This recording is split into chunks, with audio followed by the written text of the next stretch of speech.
വെച്ച് കഴിഞ്ഞാൽ മിക്കുവിനെ കാണാൻ പോകുന്നില്ലേ, മിക്കുവിനെ കൊണ്ടുവന്ന് നിർത്താമോ? ഞാനൊരു കാര്യം പറയട്ടെ, ആ വ്യക്തി അപ്പനായിക്കോട്ടെ ബന്ധുക്കളായിക്കോട്ടെ ആരായിക്കോട്ടെ ആ ആൾക്ക് വെച്ചാല് അപ്പൊ ഞാൻ പറഞ്ഞു എന്താന്ന് വെച്ചാൽ എനിക്ക് രാവിലെ ബസ്സിനൊക്കെയാണ് പോകാൻ പറ്റുള്ളൂ. അപ്പൊ എല്ലാ ദിവസവും നമുക്ക് പോകുക എന്നുള്ളത് ഒരിക്കലും ഇപ്പൊ ഒരു ജോലിയും കാര്യങ്ങളും ഇല്ലാത്തതുകൊണ്ട് തന്നെ എല്ലാവരും പറയുന്ന പോലെ തന്നെ ഇല്ലാത്തതുകൊണ്ട് തന്നെ പിന്നെ നമുക്ക് അപ്പൊ നമ്മുടെ മിറാക്കിൾ ബ്യൂട്ടി വ്ളോഗിലെ ഇച്ചായനും കുഞ്ഞാറ്റയും അറിയാലോ, രണ്ടുപേരും ഡിവോഴ്സ് ആയി. പിരിയാളെ കാരണം എല്ലാവർക്കും അറിയാലോ. ഇച്ചായന്റെ അവീത ചാറ്റ് കുഞ്ഞാറ്റ പിടിച്ചു. അതുമായി ബന്ധപ്പെട്ട് ചില പ്രശ്നങ്ങൾ അവർക്കിടയിൽ ഉണ്ടാകുന്നു. അതിന് പിന്നാലെയാണ് ഈ ഡിവോഴ്സ് നടക്കുന്നതും. ഇത് ഞാൻ പറഞ്ഞതല്ല, കുഞ്ഞാറ്റ തന്നെ ഇൻസ്റ്റാഗ്രാം സ്റ്റോറി വഴി അറിയിച്ച കാര്യങ്ങളാണ്. അത് ഏകദേശം ഇച്ചാൻ ശരി വെച്ചിട്ടുമുണ്ട്. എന്തായാലും ഇതിനെല്ലാം ശേഷം നമ്മുടെ ഇച്ചാൻ ചെയ്ത പരിപാടി എന്താണെന്ന് നിങ്ങൾക്ക് അറിയാം. എന്തായാലും കുഞ്ഞാറ്റ് ജീവിതത്തിൽ നിന്ന് ഇറങ്ങിപ്പോയി. ആൾക്കാർക്കാണെങ്കിൽ ഇവർക്കിടയിൽ എന്താണ് സംഭവിച്ചതെന്ന് അറിയാനുള്ള നല്ല ക്യൂരിയോസിറ്റിയും ഉണ്ട്. കുഞ്ഞാറ്റാണെങ്കിൽ കാര്യങ്ങൾ അധികം വിട്ടു പറഞ്ഞിട്ടുമില്ല. അപ്പൊ ഈ ചാനൽ എന്താക്കി, ഇതങ്ങ് മുതലെടുത്തൊരു യൂട്യൂബ് ചാനൽ തുടങ്ങാമെന്ന് വിചാരിച്ച് അങ്ങനെ പുള്ളിക്കാരൻ പുതിയൊരു യൂട്യൂബ് ചാനൽ തുടങ്ങി, ഹൈ റേഞ്ച് ഫാമിലി എന്നും പറഞ്ഞുകൊണ്ട്. എന്നിട്ട് അതിന് പല ടൈപ്പ് തമ്മിലും കൊടുത്ത് ഓരോ ദിവസവും ഓരോ വീഡിയോകൾ അങ്ങ് ഇടാൻ തുടങ്ങി. ഞാൻ തമ്മിലുകളൊന്ന് വായിച്ചുതരാം. ജീവിതം നമ്മളെ പലതും പഠിപ്പിക്കുന്നു. 7 ദിവസം മുന്നിട്ട് വീഡിയോ ആണ്, അതിന് 1.8 ലക്ഷം വ്യൂസ് ഉണ്ട്. ഞാൻ അടുത്ത തമ്മിലാണ്. എനിക്കും ചിലത് പറയാനുണ്ട്. 4.1 ലക്ഷം വ്യൂസ് ഉണ്ട്, 6 ദിവസം മുമ്പ് ഇട്ടതാണ്. അതിനുശേഷം നോക്കേ, അമ്മയ്ക്കും ചിലത് പറയാനുണ്ട്. 4 ദിവസം മുമ്പ് ഇട്ടതാണ്, അതിന് 1.9 ലാക്ക് വ്യൂസ് ഉണ്ട്. ഇനി അടുത്ത തമ്മിൽ വെച്ച് നോക്കാം. ഇനിയും ഞാൻ മിണ്ടാതിരിക്കണോ, അതിന് 1.8 ലക്ഷം വ്യൂസും ഉണ്ട്. ഇനി അടുത്ത തമ്മില് അമ്മയെ കുറ്റം പറയുന്നവരോട് ഒന്നേ പറയാനുള്ളൂ, അതിന് 1 ലക്ഷത്തിന് മുകളിൽ വ്യൂസ് പോയിക്കണം. പിന്നെ എനിക്ക് പറയാനുള്ളത് പറഞ്ഞ് ഞാൻ നിർത്തുന്നു, അതിന് 2 ലക്ഷത്തിന് മുകളിൽ വ്യൂസ് പോയിക്കണം. അപ്പൊ ഓരോ വീഡിയോക്കും ലക്ഷക്കണക്കിലാണ് വ്യൂസ്. ഇപ്പൊ ഈ തമ്മിലൊക്കെ കാണുമ്പോൾ നിങ്ങൾ വിചാരിക്കുന്നുണ്ടാക്കും ഇവൻ ഓരോ വീഡിയോയിലും വന്ന് പല വെളിപ്പെടുത്തലുകളും നടത്തുന്നുണ്ട് എന്ന്. ഒരു തേങ്ങയും ഇല്ല. ഇവന് കുറെ അങ്ങോട്ട് പോകുന്നു ഇങ്ങോട്ട് പോകുന്നു, കുറെ അച്ഛനെ കാണിക്കുന്നു അമ്മനെ കാണിക്കുന്നു. ഇതാണ് ഇവന്റെ ഓരോ വീഡിയോയിലും ഉള്ളത്. പക്ഷെ കൊടുക്കുന്ന തമ്മിൽ എന്താണ്, എനിക്ക് ചിലത് പറയാനുണ്ട്, അമ്മയ്ക്ക് ചിലത് പറയാനുണ്ട്, അമ്മക്കും അച്ഛനും ചിലത് പറയാനുണ്ട് എന്നൊക്കെ പറഞ്ഞുകൊണ്ടാണ്. അതാണ് ഇവർക്കിടയിൽ എന്താണ് സംഭവിച്ചതെന്ന് അറിയാൻ ആളുകളുടെ ക്യൂരിയോസിറ്റി മുതലെടുത്തിട്ടാണ് ഇവൻ ഓരോ വീഡിയോയും ചെയ്തുകൊണ്ടിരിക്കുന്നത്. ഒരു ടിപ്പിക്കൽ മലയാളി ഫാമിലി വ്ളോഗർ തന്നെ. എന്തായാലും ഇവൻ അവസാന വീഡിയോയിൽ കൊടുത്ത തമ്മിൽ എല്ലാവരും വായിച്ചല്ലോ. എനിക്കും പറയാനുള്ളത് പറഞ്ഞ് നിർത്തുന്നു എന്ന് പറഞ്ഞുകൊണ്ടാണ് ഇവൻ അവസാനത്തെ വീഡിയോ കൊടുത്ത തമ്മിൽ. ഇവൻ എന്ത് പറഞ്ഞിട്ടാണ് നിർത്തുന്നത് എന്നുള്ളത് നമുക്കൊന്ന് കണ്ടുനോക്കാം. എപ്പോഴൊക്കെ എഴുതി വെച്ചിട്ടുണ്ട് ഇത് സംഭവം എന്താണെന്ന് വെച്ച് കഴിഞ്ഞാൽ ഇതൊരു പുതിയ വീഡിയോ ആയിട്ടൊന്നും നിങ്ങൾ കാണണ്ട. ഇതൊരു പുതിയ വീഡിയോ ആയിട്ടല്ല. ഞാൻ ഈ കുറെ പേരുടെ കമന്റ് കാര്യങ്ങൾ ഇങ്ങനെ നമ്മളത് മാനിച്ചുകൊണ്ടും, അത് മാത്രമല്ല എനിക്ക് തോന്നിയിട്ടുള്ള കാര്യമാണ്, നമ്മൾ ഇതോടുകൂടി ഈ ടോപ്പിനെ കുറിച്ചുള്ള പരിപാടികൾ വെച്ച് നിർത്തുകയാണ്. കാരണം ഇനിയുള്ളതിൽ നമ്മളങ്ങനെ ആ ഒരു എന്താ പറയാ പഴയ കാര്യങ്ങൾ എടുത്തിടാനോ അല്ലെങ്കിൽ അതിന് ബേസ് ചെയ്തിട്ടുള്ള കാര്യങ്ങളൊന്നും വിടുന്നില്ല. അല്ല, അങ്ങനെ പറയരുത്. അങ്ങനെ ചെയ്തു കഴിഞ്ഞാൽ പിന്നെ എങ്ങനെ നിന്റെ ചാനലിന് റീച്ച് നിലനിർത്തും? നീ ഇതിനെ കുറിച്ചൊന്നും പറഞ്ഞില്ലെങ്കിൽ കൂടിയും നീ ഇനി വരാൻ പോകുന്ന തമ്മിലിൽ എനിക്കും ചിലത് പറയാനുണ്ട്, അമ്മയ്ക്കും ചിലത് പറയാനുണ്ട്, അച്ഛനും ചിലത് പറയാനുണ്ട് എന്നുള്ള രീതിയിൽ തമ്മിലെങ്കിലും ഇടണം. എന്നാലല്ലേ ചാനലിൽ റീച്ച് കയറത്തുള്ളൂ. നീ ഇപ്പൊ അടിച്ച ഡയലോഗ് തന്നെയല്ലേ നിന്റെ ചാനൽ ആദ്യത്തെ വീഡിയോയിലും നീ അടിച്ചത്, ഇതുമായി ബന്ധപ്പെട്ട് എനിക്കൊന്നും പറയാനില്ല, ഞാൻ അധികം ഒന്നും സംസാരിക്കില്ല എന്നൊക്കെ. എന്നിട്ട് അതേ നീ തന്നെ ഇപ്പൊ ഈ ചാനൽ ഇതുമായി ബന്ധപ്പെട്ട് 7 വീഡിയോകൾ ചെയ്തു കഴിഞ്ഞു. എന്നിട്ട് ആശാ വന്ന് പറയാണ് ഇനി ഇതുമായി ബന്ധപ്പെട്ട് ഞാനൊന്നും പറയുന്നില്ല, ഞാൻ നിർത്താൻ പോവാന്നൊക്കെ. ഇതൊക്കെ കുറെ കേട്ടതാണ് മോനെ. എന്തായാലും നീ ബാക്കി പറ. നമുക്ക് പറയാനുള്ള നമ്മുടെ കുടുംബത്തിലെ കുറെ കാര്യങ്ങൾ ഉണ്ടാവില്ല. നമ്മുടെ കുടുംബത്തിലെ ഇപ്പൊ ഈ കാര്യങ്ങൾ ഉണ്ടാവുമല്ലോ, അത് മാത്രമല്ലാണ്ട് വേറെ കാര്യങ്ങളൊന്നും അങ്ങനെ ഇനിയുള്ള വീഡിയോയിൽ ഉണ്ടാവില്ല. ഇനിയുള്ള വീഡിയോയിലാണ് കമന്റ് ചോദിക്കുന്നത്. അപ്പൊ ആര് ചോദിച്ച്, ആര് നിന്നോട് കമന്റിലൂടെ ചോദിച്ചിട്ടില്ല. പിന്നെ നീ ഇത്തരം കാര്യം ചെയ്തുകൊണ്ടിരുന്ന വീഡിയോയും നിന്റെ കുടുംബകാര്യങ്ങളെ കുറിച്ചുള്ള വീഡിയോസ് ഒക്കെ തന്നെ അല്ലേ. നീ കുറെ വീട്ടിനെ മുറ്റത്തിറങ്ങി അങ്ങോട്ട് നടക്കുന്നു ഇങ്ങോട്ട് നടക്കുന്നു, കുറെ കയറ്റം കയറുന്നു ഇറക്കം ഇറങ്ങുന്നു, അച്ഛനെ കാണിക്കുന്നു അമ്മനെ കാണിക്കുന്നു, ഇതൊക്കെ തന്നെയല്ലേ നീ ഇത്തരം കാര്യം ചെയ്തുകൊണ്ടിരുന്നത്. പക്ഷെ തമ്മിൽ മാത്രം എനിക്ക് ചിലത് പറയാനുണ്ട്, അമ്മയ്ക്ക് ചിലത് പറയാനുണ്ട്, അച്ഛനും ചിലത് പറയാനുണ്ട് എന്നൊക്കെയാണ്. ഇനി നോക്കിക്കോടി, നാളെ ഇനി വേണ്ടി ഇടാൻ പോകുന്ന തമ്മിൽ എനിക്ക് പറയാനുള്ളത് ഞാൻ പറഞ്ഞു നിർത്തിയതാണ്, പക്ഷെ ഇനിയും ചിലത് പറയാനുണ്ട് എന്നതായിരിക്കും അടുത്ത തമ്മിൽ. നിങ്ങൾ നോക്കിക്കോളി. ഇവരെ സ്വഭാവം വെച്ച് ഇവർ എങ്ങനെയായിരിക്കും ചെയ്യാൻ പോകുന്നത്.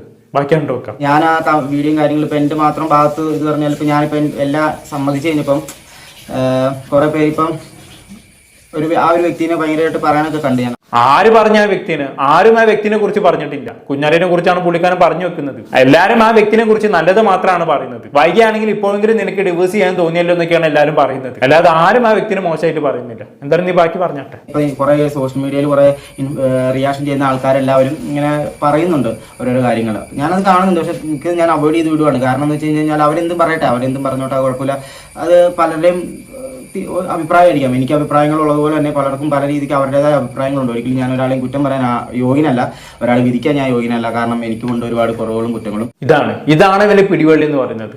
നന്മവരെ അടിച്ചങ്ങോട്ട് മെഴുകുക. പക്ഷെ കയ്യിലിരിപ്പോ ഞാൻ കൂടുതലായിട്ടൊന്നും പറയുന്നില്ല. സ്വന്തം പെണ്ണിനെയും പറ്റിച്ച് അവിഹിതത്തിന് പോയിട്ട് അവസാനം അത് അവള് പിടിച്ച് ഡിവേഴ്സ് ചെയ്തപ്പോ വന്നിരുന്ന് പറയാണ് എന്നെ കുറിച്ച് പലതും പറയുന്നുണ്ട്, ഞാൻ അവരോട് തിരിച്ചൊന്നും പറയുന്നില്ല, പാപം ചെയ്യാത്തവരെ കല്ലെറിയട്ടെ എന്നൊക്കെ. ഇമാതിരി ഉള്ളത്തരം കാണിച്ചിട്ട് ഇങ്ങനെ നന്മവരം കാണിച്ച് മെഴുകാനുമാണ് ഒരു കഴിവ്. എന്തായാലും ബാക്കി പറഞ്ഞാട്ടെ. കുറെ പേര് ഇങ്ങനെ അറിഞ്ഞും ഒരു കാര്യമുണ്ട്, ഈ പറയുന്ന വ്യക്തിക്ക് വേറെ എന്തെങ്കിലും റിലേഷനോ കാര്യങ്ങളോ ഉണ്ടോ, അതായിട്ടാണോ ഇങ്ങനെ ഒരു തീരുമാനം. സത്യമായിട്ട് ഞാനൊരു കാര്യം പറയാം, ഞാൻ ജീവിതം തുടങ്ങി ഏകദേശം ഇപ്പം സ്നേഹവും കാര്യങ്ങളും എല്ലാം കഴിഞ്ഞ ഏകദേശം ഒരു 10 വർഷത്തോളമായി. അപ്പം ഈ 10 വർഷത്തിൻ്റെ ഉള്ളിൽ ആൾ വളരെ നല്ലൊരാളാണ്. അങ്ങനെ ഒരു മോശ സ്വഭാവമുള്ള ആളല്ല. പക്ഷേ കുഞ്ഞാറ്റിനെ കുറിച്ചാണ് കേട്ടപ്പോൾ പറഞ്ഞു വെക്കുന്നത്. കുഞ്ഞാറ്റ അങ്ങനെയുള്ള മോശ സ്വഭാവമുള്ള ആളല്ല എന്ന് ഞങ്ങൾക്ക് എല്ലാവർക്കും മനസ്സിലായിക്കണം. കാരണം നിനക്ക് വേണ്ടിയായിരുന്നല്ലോ അവൾ ഇത്രയും കാലം ജീവിച്ചത്. കല്യാണം കഴിഞ്ഞ് 4-5 കൊല്ലമായിട്ടും നീ ഇന്നേ വരെ ജോലിക്ക് പോയിട്ടില്ല. എന്നിട്ടും ഒരു ജോലി ചെയ്ത് അവൾ നിന്നെ പോറ്റി. നിനക്ക് വേണ്ടി അടുക്കളപ്പണി ചെയ്തു, നിന്റെ കുഞ്ഞുങ്ങളെ നോക്കി. പക്ഷെ എന്നിട്ട് പോലും നിന്നെ അവൾ തള്ളി പറഞ്ഞിട്ടില്ല. അവൾ നിന്നെ ചതിച്ച് മറ്റൊരു റിലേഷൻഷിപ്പിൽ പോകുമെന്ന് വിശ്വസിക്കാൻ ഞങ്ങൾ ആരും മണ്ടന്മാരൊന്നല്ല. ചിലപ്പോൾ നിന്നെ കുറിച്ച് ചോദിച്ചു കാണും, നിനക്ക് വേറെ റിലേഷൻഷിപ്പോ കാര്യങ്ങളോ ഉണ്ടോ എന്ന്. അല്ലാതെ അവളെ കുറിച്ചൊന്നും ആരും അങ്ങനെ ചോദിക്കാൻ പോണില്ല. അങ്ങോട്ട് തട്ടി വിടന്നല്ലേ, എന്തെങ്കിലുമൊക്കെ പറയണ്ടേ. എന്തായാലും ബാക്കി പറഞ്ഞോട്ടെ. എല്ലാവർക്കും ഉണ്ടാവും. ഇപ്പൊ ഈ പറയുന്ന ഈ കുറ്റപ്പെടുത്തുന്ന വ്യക്തികൾ ആരെങ്കിലും, എന്നെയോ അല്ലെങ്കിൽ ആ വ്യക്തിനെ കുറ്റപ്പെടുത്തുന്ന ആരെങ്കിലും ചങ്കിൽ ഇങ്ങനെ കൈവച്ചിട്ട് പറയണം, ഞാൻ പൂർണ്ണമായിട്ടും നല്ല ഒരാളാണ്, എനിക്ക് ഒരു കുറവുകളും ഇല്ല, കുറ്റങ്ങളും ഇല്ല എന്ന് പറയുന്ന ആൾ എത്ര പേരുണ്ടോ അത്രയും പേർക്ക് പൂർണ്ണമായിട്ട് എന്നെ കുറ്റപ്പെടുത്താം. എനിക്ക് അതിന് ഒരു കുഴപ്പമില്ല. അച്ചോടാ മോനെ, ചുമ്മാ അങ്ങനെ നന്മവരം കളിച്ച് മെഴുകല്ലേ മോനെ. നീ കാണിച്ച അത്ര പുണ്യപ്രവൃത്തി ഒന്നല്ല. ഒരു തെറ്റും ചെയ്യാത്തവർ ഞങ്ങൾ കുറ്റപ്പെടുത്തിക്കോട്ടെ എന്നൊക്കെ. ഒരു പെണ്ണിനെ ചതിച്ചിട്ട് ഇമാതിരി വർത്താനം പറയാനും വേണം ലേശം ഉൾപ്പില്ലായ്മ. എന്തായാലും നീ ബാക്കി പറ. അപ്പം പിന്നെ മെയിനായിട്ട് വേറെ ആൾക്കാർ ചോദിച്ചൊരു കാര്യം എന്ന് വെച്ച് കഴിഞ്ഞാൽ, മിക്കുവിനെ കാണാൻ പോകുന്നില്ലേ, മിക്കുവിനെ കൊണ്ടുവന്ന് നിർത്താമോ? ഞാനൊരു കാര്യം പറയട്ടെ, എനിക്കുള്ള അവകാശം പോലെ തന്നെ അതിലുപരി അവകാശം ഒരു അമ്മയ്ക്ക് കുഞ്ഞിനുണ്ടെന്ന് വിശ്വസിക്കുന്ന ഒരു വ്യക്തിയാണ് ഞാൻ. കാരണം 10 മാസം ഒരു അമ്മ ഒരു കുഞ്ഞിനെ തൻ്റെ ഉദരത്തിൽ ചുമന്നുകൊണ്ട് നടന്നില്ലെങ്കിൽ ഈ പറയുന്ന വ്യക്തി, അപ്പനായിക്കോട്ടെ ബന്ധുക്കളായിക്കോട്ടെ ആരായിക്കോട്ടെ, ആ ആൾക്ക് വെച്ചാല് അപ്പൊ ഞാൻ പറഞ്ഞു എന്താന്ന് വെച്ചാല്, അപ്പൊ ഒരു അമ്മയ്ക്കാണ് ഒരു കുഞ്ഞിന് പൂർണ്ണമായിട്ടുള്ള അധികാരം എന്ന് ഞാൻ പറയില്ല. പക്ഷെ ഒരമ്മയാണ് ഒരു കുഞ്ഞ് നമുക്ക് ഒരു ജീവൻ നൽകുന്നത് ആരാണോ അവരാണ് ശരിക്കും ദൈവം. അപ്പൻ അല്ലാതെ ഞാൻ പറയില്ല, അപ്പനും ഉണ്ട്, അപ്പൻ കൺകണ്ട ദൈവം എങ്ങനെ എന്തെങ്കിലും എടുത്തു. പക്ഷെ ഞാൻ എൻ്റെ രീതി പറഞ്ഞു. അപ്പൊ അമ്മയ്ക്ക് ഇതുണ്ട്.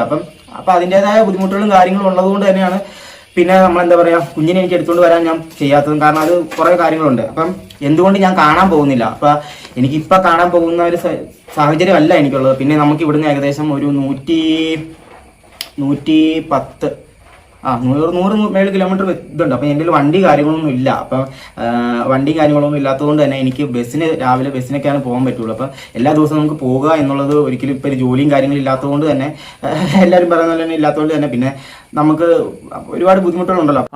അങ്ങനെ പണം മോനെ. അപ്പൊ സംഭവം സ്വന്തം കുഞ്ഞിനെ കാണാൻ പോകാൻ ആശാന്റെ കയ്യിൽ ക്യാഷൊന്നും ഇല്ല. അതിനാണ് ഈ കിടന്ന് കഥാപ്രസംഗം നടത്തിയത്. സ്വന്തം കുഞ്ഞ് 100 കിലോമീറ്റർ അപ്പുറം ഭാര്യ വീട്ടിൽ കിടപ്പുണ്ട്. പക്ഷെ എന്ത് ചെയ്യാനാണ്, ആ കുഞ്ഞിനെ പോയി കാണാനുള്ള വണ്ടി ക്യാഷ് കയ്യിൽ വേണ്ടേ? ക്യാഷ് കയ്യിൽ വേണമെങ്കിൽ ആദ്യം ജോലി വേണം. ജോലിക്ക് പോകാനാണെങ്കിൽ കഴിഞ്ഞ 5-6 വർഷമായിട്ട് പുള്ളിക്കാരൻ ജോലിക്ക് പോകുന്നില്ല. കാരണം ഭാര്യന്റെ ചെലവിലായിരുന്നു ഇത്രയും കാലം ജീവിച്ചുകൊണ്ടിരുന്നത്. സുഖ ജീവിതമായിരുന്നല്ലോ. പെട്ടെന്ന് ഒരു ദിവസം ഭാര്യ ലൈഫിൽ നിന്ന് ഇറങ്ങി പോയപ്പോ എന്ത് ചെയ്യണമെന്ന് അറിയാത്ത അവസ്ഥയായി. ഒരു ജോലിയും ഇല്ല, കയ്യിലാണെങ്കിൽ ക്യാഷും ഇല്ല. വല്ലാത്തൊരവസ്ഥ തന്നെയല്ലേ. എന്നിട്ട് വന്നിരുന്ന കാഞ്ഞിന്റെ മാതൃത്വത്തിന്റെ മഹത്വം കൊണ്ട് വിളമ്പാണ്. അമ്മ ദൈവമാണ്, അമ്മ ചക്കയാണ്, അമ്മ മാങ്ങയാണെന്ന് പറഞ്ഞുകൊണ്ട്. സംഭവം അതൊന്നല്ല കാര്യം. കുട്ടീനെ നോക്കാനും ഇവന്റെ കയ്യിൽ ക്യാഷ് വേണ്ടേ? അതുകൊണ്ടല്ലേ ഇവന് കുട്ടീനെ നോക്കാനും പറ്റത്തില്ല. അതുകൊണ്ട് മാത്രം ആ കുഞ്ഞ് അമ്മ വീട്ടിൽ താമസിക്കുന്നു. ക്യാഷ് ഉണ്ടെങ്കിൽ ഇവൻ ആ കുഞ്ഞിനെ സ്വന്തം വീട്ടിലേക്ക് കൂട്ടിക്കൊണ്ടുവരാം, യാതൊരു പ്രശ്നവും ഇല്ല. പക്ഷെ ക്യാഷ് വേണ്ടേ? അത്രേ ഉള്ളൂ. ബാക്കിയാണ് നോക്കാം. പിന്നെ ജോലി എന്ന് പറയുന്ന ഒരു സാധനം നമ്മൾ പെട്ടെന്ന് ചെന്ന് കഴിഞ്ഞാൽ, ഞാൻ ഓൾറെഡി 2020 കയർലി ഫോർട്ടിൽ ഫിനാൻസ് കോർഡിനേറ്റർ ആയിട്ടായിരുന്നു ലാസ്റ്റ് ജോലി ചെയ്തുകൊണ്ടിരുന്നത്.